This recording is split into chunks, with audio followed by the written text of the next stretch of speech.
First, I wanted to talk to you about the situation in Ukraine and Russia, and then the Middle East, and then at the end, a little bit more about peace in general and some of your plans on how to achieve lasting peace in the world, also making use of the United Nations.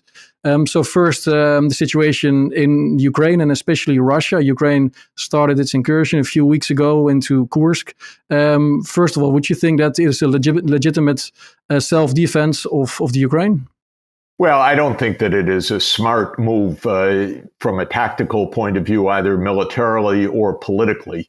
Militarily, from what I can understand from the military experts, it's a kind of dead end, an incursion into a mostly rural area.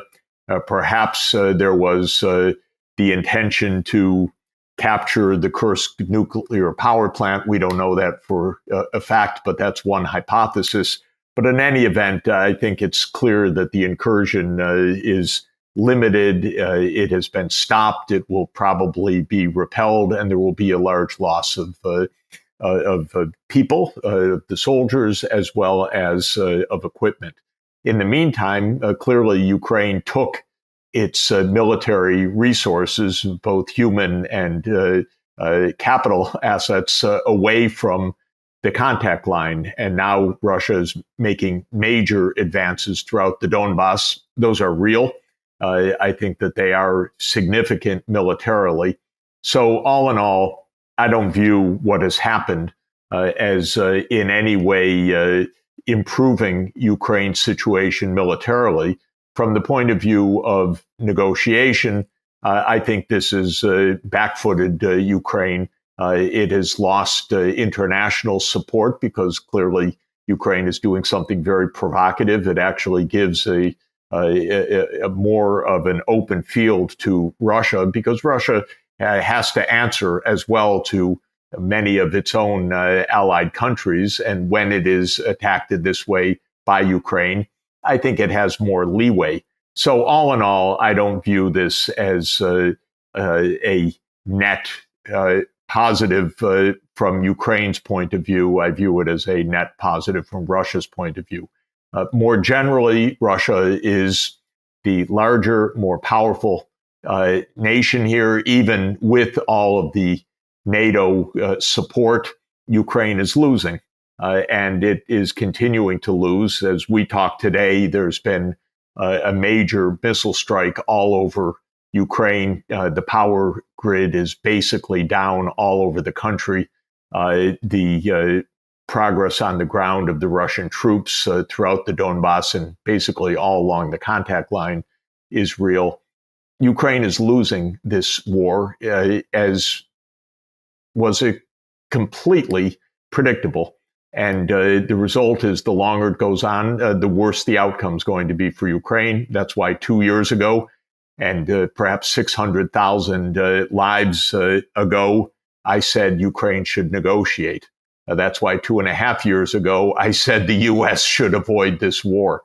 So all in all, this is a debacle, and it's becoming a bigger debacle. Yeah, so it's a very risky and desperate attempt. And I mean, understandable, I would say. Like they saw an opportunity to grab some land and to make a statement, also perhaps to spook the Kremlin. In the end, they were able to capture this land and also defend it up until now. But of course, Russia had to retaliate in order also for Putin to save face. And that's just what we saw this morning. And also, of course, in the Donbass. So in the end, it will make Ukraine's position worse, probably. That's correct. Yeah. And because it seemed that before the incursion, there was a lot of talks about peace from both sides. Also, it seemed like Zelensky himself was trying to push for peace, but perhaps that was just for PR purposes. But I'm not so sure what Zelensky or this narrow group that now rules Ukraine wants. They do not have broad support in Ukraine. He's no longer an elected leader. He's a de facto leader outside of constitutional limits. So nothing is tested against the desires of the Ukrainian people, who I suspect want electricity and peace and not to be grabbed off the streets to go to the front line to die. So all in all, I think Zelensky's situation is bad, getting worse. And without much strategy. But there are many hardliners in the West, many hardliners in the West who don't count the Ukrainian lives, who just are happy to see Russia attacked. The British are the worst. They've been Russophobes for almost 200 years. I find Britain in many ways a sad and preposterous nation today because it carries its imperial grandeur and history as a shrunken country that can't even keep order internally, but it is the one that seems most eager for Ukraine to keep fighting in every possible way, to use storm shadows to attack deep inside of Russia. It's just a completely irresponsible leadership in the UK. But we have a lot of hardliners in the US. You have hardliners in the Netherlands. There's a lot, and especially in Eastern Europe, a place I know well from my own work, in Poland, in the Baltic states. They just dream of defeating Russia, which is delusional, extraordinarily dangerous, and kind of wish fulfillment of no doubt countries that feel very vulnerable, but don't know how to behave properly when you have a next door neighbor with 6,000 nuclear warheads. Yeah. But at the same time, we've seen many red lines being crossed. For example, whenever the Russian motherland was going to be attacked, then there was a chance of nuclear retaliation. Or we've seen Crimea being attacked. We've seen in Russia itself targets being attacked with Western weapons. Now we see an incursion. So we see Ukraine going into Russia using Western weapons. Yet we don't see the nuclear reaction from Russia. So to what extent are these red lines real anyway? Well, I think one thing that our common friend Alex Mercouris points out is that these are red lines that the West has stated as presumed to be Russia's red lines. Russia's red lines are something else. Russia's red lines are that Russia is suffering a military defeat. That's clearly not happening. Or that Russia is being directly attacked by NATO forces. And that's why Russia has said, if you use missile systems to attack us that require programming by Western personnel directly, that will be an attack directly by NATO. That is a red line. So I think that there are red lines, and to doubt that, as I get email, I don't worry about the nuclear threat. Well, I would say to everybody listening, worry about the nuclear threat. The U.S. would use nuclear weapons if its back were against the wall. Many other countries would as well. Russia would as well. You push a nuclear adversary with back to the wall, we could have the end of the world. You don't want to worry about it? Well, you can be stupid, but don't not worry about it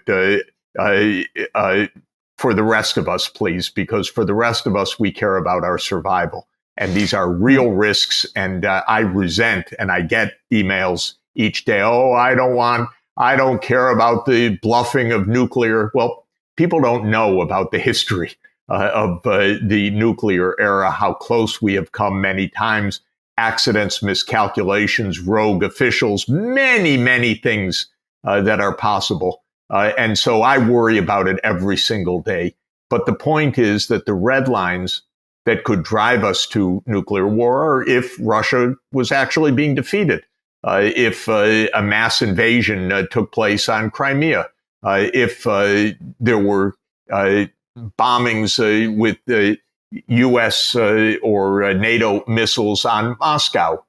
Just have no doubt that those red lines exist and could lead to nuclear war. And as everyone who has ever studied this knows, all nuclear war scenarios that have been gamed for decades end up in global annihilation. No, thank you. Just to make sure, I have the same worry, but I also hear that a lot. So I wanted to check with you. But and then final question with regards to the war in Ukraine. I assume also listening to Putin and his people that only if Ukraine withdraws completely from Russia, Putin is willing to perhaps consider negotiations again. Right at the moment, while the situation is as is, there will be no chance for peace. Understanding. Well, I think we should understand that there are three levels of issues that have been clear from the start of this war 10 years ago, because the war started in February 2014 with the U.S. participation in a coup to overthrow a neutral Ukrainian government. So this war did not start in February 2022. It started in February 2014. There have been three issues on the table from the start. The first issue is NATO. Russia has an absolutely clear, unambiguous red line that it has expressed for more than 30 years. NATO must never come to Ukraine. How many stupid U.S. and Western officials have denied this is amazing to me. This could not be clearer and could not be more explicit. It is the essential casus belli. It's the essential reason for this war is the U.S. determination decided already back in 1994, mind you, 30 years ago, to expand NATO to Ukraine in complete violation of promises made to the Soviet Union and then to Russia from 1990 onward, and then broken by Clinton and broken by every U.S. president since then. So that's the first issue, is NATO. This war will end when the United States president says, you know, that was a bad idea to push NATO. And how many European leaders are just liars because they know privately? They knew it in 2008 when this was on the Bucharest NATO summit. They have known it till today that this is the provocation that keeps the war going. But they lie, or they're scared to tell the truth, or some of them are just confused, or some of them say, what the hell, we're going to do it anyway. Okay, so that's number one. Second issue is Crimea.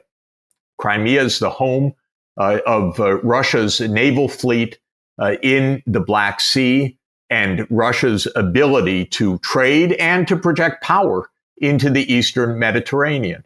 This has been understood for 2 centuries. This is why Britain and France went to war in 1853 to try to kick Russia out of the Black Sea. That was the first Crimean War. This is Big Brzezinski's idea in 1997. This goes back a long time. Russia will not cede Crimea. Thank you very much. Forget it.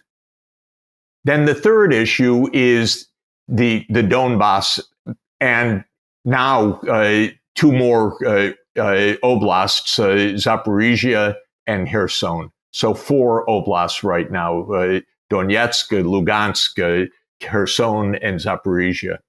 Russia did not claim these until late in 2022. Russia was insisting on autonomy for the 2 eastern oblasts, Donetsk and Lugansk, in the Minsk II agreement. If those had been honored, if there had been autonomy for the ethnic Russian regions, again, that plus NATO would have meant no war. But the United States said, nah, we don't believe in the Minsk II agreement. Go ahead and violate it. And from Poroshenko and Zelensky to all of the regime after February 2014, they just blew off a treaty that they had signed and that was backed by the UN Security Council. So the third issue is these territories. Now, my view is the first 2 are completely non-negotiable, and we shouldn't enter into negotiations thinking, oh, Russia's going to give back Crimea. It ain't going to happen. Or that, well, we'll give this territory, but then the rest will be NATO. No, it's not going to happen. You don't understand. You haven't been listening for 30 years. When it comes to the third issue of the territories that are the contact line right now, I think that there's probably some give or creativity that can be made. There could be dual nationalities. There could be other things that could be discussed. There could be freezing along the current contact line. Many things, I think, because that issue is not the central issue for Russia. The central issue for Russia is security, and Russia's feeling, which I completely understand, that the U.S. has been aggressive vis-a-vis Russia since 1991, and actually since 1945, if you want to be clear about it. And UK has been aggressive towards Russia since about 1840. So this is, to my mind, where we stand. What does it mean for me? I'd open negotiations today, and I'd say, yes, President Putin, we hear you. We know there are a number of issues on the table. Let's get down to work and find the peaceful outcome. Now, who are the negotiations between? Not between Ukraine and Russia. It's between the United States and Russia. This is the other point that any honest observer has to understand. This is a U.S.-Russia war, and that is dangerous. And what about the elections then in the U.S.? You think it makes a difference whether Harris or Trump wins the election in terms of coming to a solution for this conflict?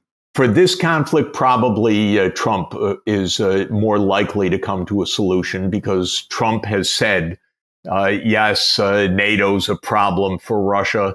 I want a deal. J.D. Vance, the vice presidential candidate, has been very clear in opposing more finance for Ukraine.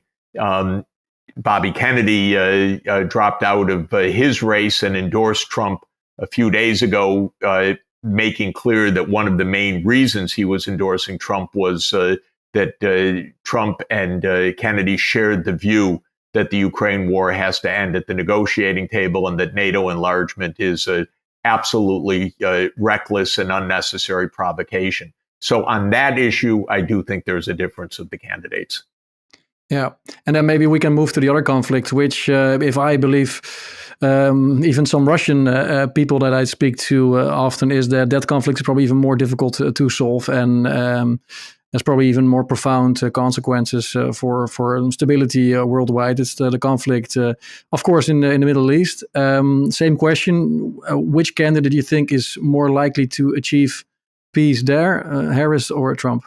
Neither. In a sense of likely, U.S. politics is dominated still by the Israel lobby, although American public opinion is increasingly on the side of either just end the war, two-state solution, or on the side of Palestine.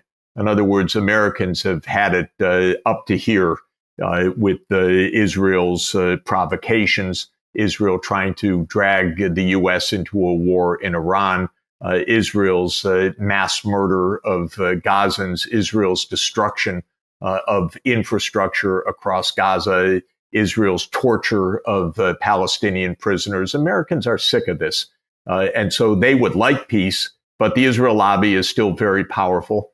And I'd say the military to military connections are still powerful. I don't think on that side either candidate is likely to make much change. This is a kind of deep state situation for the U.S. And I do believe the deep state has to change its understanding for two fundamental reasons. One is maybe several fundamental reasons. I'll put it a different way. One is the United States is almost completely isolated diplomatically on this issue. The whole world, other than Israel and the U.S., say we need a two-state solution. The U.S. even says it, but then blocks it through vetoes in the UN Security Council. So that's number one. Second, the American people themselves are absolutely against U.S. policy. That's possible in the U.S. It's not really a very democratic country. Foreign policy is not really driven by public opinion. It's driven by the military-industrial complex. It's not driven by what people say, but what people think and say makes a little bit of a difference now and then in the United States, even in the U.S. And third, this is an extraordinarily dangerous situation. The U.S. is absolutely being provoked by Israel to make a war on Iran. But Iran clearly has Russia as its ally. This is not subtle. And so this is also a path to World War III. And Israel is reckless in this regard. Maybe its bravado comes because of its nuclear weapons. I think maybe Iran is going to have nuclear weapons sometime soon, or even already has them. Who knows? We're just watching right? From the outside. It's extraordinarily dangerous. But that's the thing with Israel, that they, everyone, of course, expected Iran to retaliate after Israel killed the Hamas leader, Haniyeh. But then that's already almost a month ago, and they haven't done anything. Hezbollah has started its retaliation last night, but Israel is very effective in basically countering that. So Israel seems to be very powerful also, of course, with the backing of the US, with all the military available in the Middle East to thwart both Hezbollah and Iran. So perhaps it's not as reckless as you state then? No, I think Israel is extraordinarily vulnerable. Even the pro-Israel analysts today are saying, well, Israel was able to make a preemptive strike because it saw the Hezbollah missile systems being put into place. But that's because Israel has been on a high alert, which it cannot maintain indefinitely. And Hezbollah has probably more than 100,000 missiles in its stockpile now. Some say 150,000. It seems that Iran has hypersonic weapons. I don't think Israel's Iron Dome is very much of a dome or very much iron protection, and I think Israel knows it. Israel's security is not strong right now, and Israel's feeling desperate. The problem is Israel's is not engaged in politics. It wants to have its way completely with the what it calls Greater Israel. In other words, it wants an apartheid state or ethnic cleansing, but it wants to rule over all of Israel plus Palestine. That makes this situation completely impossible. Israel is not engaged in any kind of politics with Palestine. It has no intention of engaging in any kind of politics with Palestine. So if you agree with von Clausewitz that war is a continuation of politics by other means, Israel's blocking the political path to peace. It's opting for perpetual war.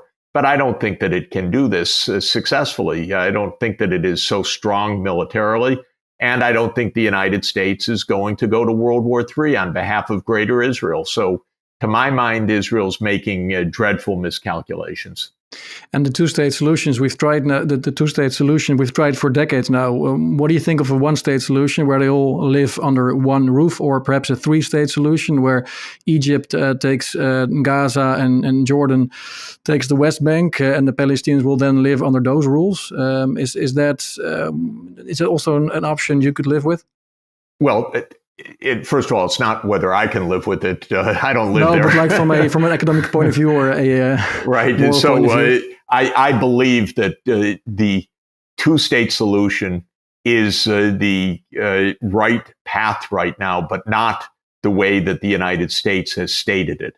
The U.S. has stated, and it was core to the Oslo process, that the two-state solution would emerge from an agreement between Israel and Palestine.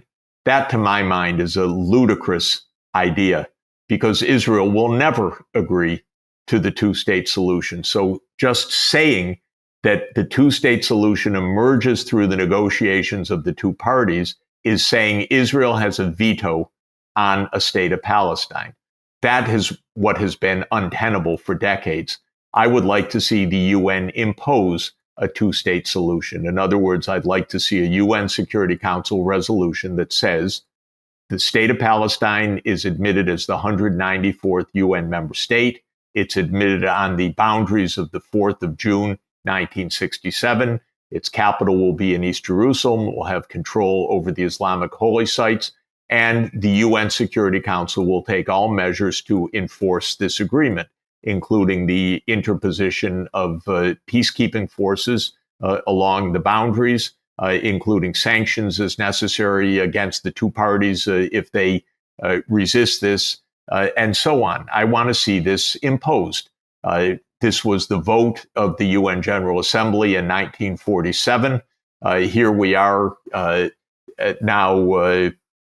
What is that, 77 years later, it should be imposed under the instruments and authority of the United Nations, which under the UN Charter has the power in the quest for keeping the peace to impose the two-state solution and to draw upon decades and decades of Security Council resolutions, starting with 242, 238, and many others that say that this is the solution, and building on the International Court of Justice's recent ruling that Israel's settlements in the occupied territories are blatantly illegal. So I think that this is how I would proceed. In a different time, a different place, I certainly have nothing against a one-state solution, a binational solution. There are many ways that could be done. It seems from all evidence that both parties are dead set against that, and it's not been the international law for many decades, of which the two-state solution has been. So I would go with the two-state solution, but with the proviso that it doesn't depend on Israel's concurrence. That's absurd. It depends on a vote of the UN Security Council and the UN General Assembly.